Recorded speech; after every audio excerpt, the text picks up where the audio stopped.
Chapter 27. Early in the morning, all the chief priests and the elders of the people came to the decision to put Jesus to death. They bound him, led him away, and handed him over to Pilate the governor. When Judas, who had betrayed him, saw that Jesus was condemned, he was seized with remorse and returned the 30 silver coins to the chief priests and the elders. "I have sinned," he said, "for I have betrayed innocent blood." "What is that to us?" they replied. "That's your responsibility." So Judas threw the money into the temple and left.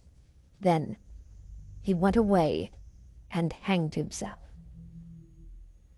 The chief priests picked up the coins and said, "It is against the law to put this into the treasury, since it is blood money." So they decided to use the money to buy the potter's field as a burial place for foreigners. That is why it has been called the Field of Blood to this day. Then what was spoken by Jeremiah the prophet was fulfilled. They took the 30 silver coins, the price set on him by the people of Israel, and they used them to buy the potter's field, as the Lord commanded me. Meanwhile, Jesus stood before the governor, and the governor asked him, "Are you the king of the Jews?" "Yes, it is as you say," Jesus replied. When he was accused by the chief priests and the elders, he gave no answer. Then Pilate asked him, "Don't you hear the testimony they are bringing against you?" But Jesus made no reply, not even to a single charge, to the great amazement of the governor. Now it was the governor's custom at the feast to release a prisoner chosen by the crowd.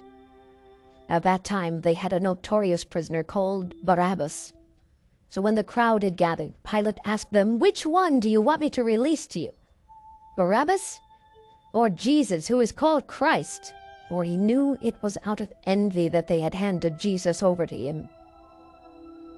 While Pilate was sitting on the judge's seat, his wife sent him this message: "Don't have anything to do with that innocent man, for I have suffered a great deal today in a dream because of him." But the chief priests and the elders persuaded the crowd to ask for Barabbas and to have Jesus executed. "Which of the two do you want me to release to you?" asked the governor. "Barabbas!" they answered. "What shall I do then with Jesus, who is called Christ?" Pilate asked. They all answered, "Crucify him!" "Why? What crime has he committed?" asked Pilate. But they shouted all the louder, "Crucify him!" When Pilate saw that he was getting nowhere, but that instead an uproar was starting, he took water and washed his hands in front of the crowd. "I am innocent of this man's blood," he said. "It is your responsibility." All the people answered, "Let his blood be on us and on our children." Then he released Barabbas to them, but he had Jesus flogged and handed him over to be crucified. Then the governor's soldiers took Jesus into the praetorium and gathered the whole company of soldiers around him. They stripped him and put a scarlet robe on him, and they twisted together a crown of thorns and set it on his head. They put a staff in his right hand and knelt in front of him and mocked him. "Hail to the Jews," they said. They spit on him and took the staff and struck him on the head again and again. After they had mocked him, they took off the robe and put his own clothes on him. Then they led him away to crucify him. As they were going out, they met a man from Cyrene named Simon, and they forced him to carry the cross.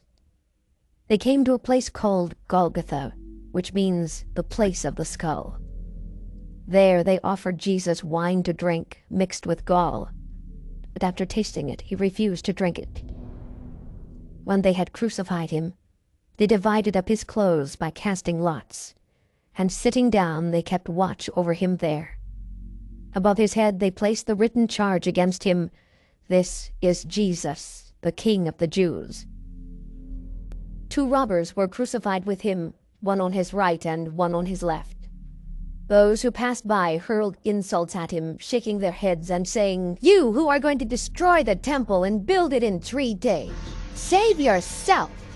Come down from the cross if you are the Son of God." In the same way, the chief priests, the teachers of the law, and the elders mocked him. "He saved others," they said, "but he can't save himself. He's the King of Israel. Let him come down now from the cross, and we will believe in him. He trusts in God. Let God rescue him now if he wants him, for he said, 'I am the Son of God.'"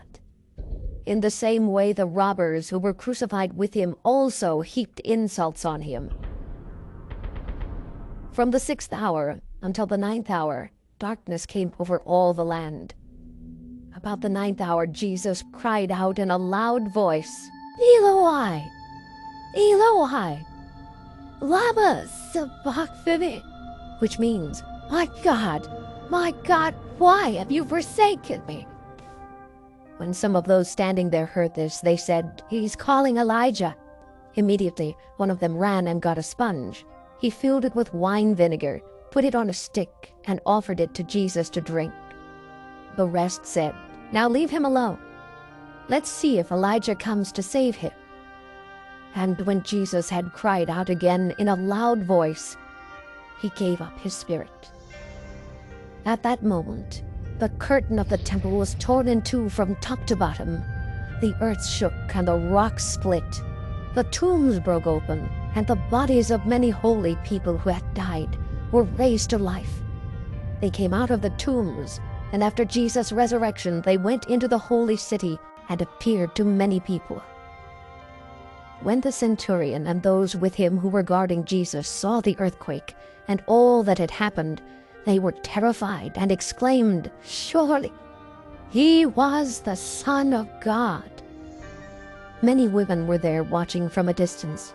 They had followed Jesus from Galilee to care for his needs. Among them were Mary Magdalene, Mary the mother of James and Joseph, and the mother of Zebedee's sons. As evening approached, there came a rich man from Arimathea named Joseph, who had himself become a disciple of Jesus. Going to Pilate, he asked for Jesus' body, and Pilate ordered that it be given to him.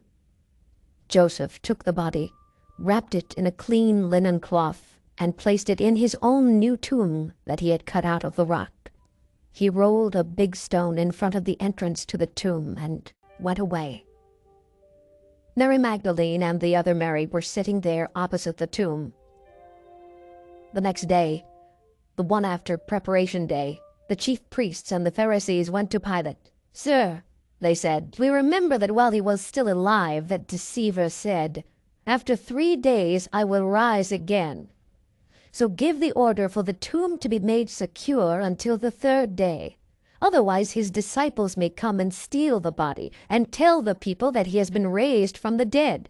This last deception will be worse than the first. Take a guard." Pilate answered, "Go, make the tomb as secure as you know how." So they went and made the tomb secure by putting a seal on the stone and posting the guard.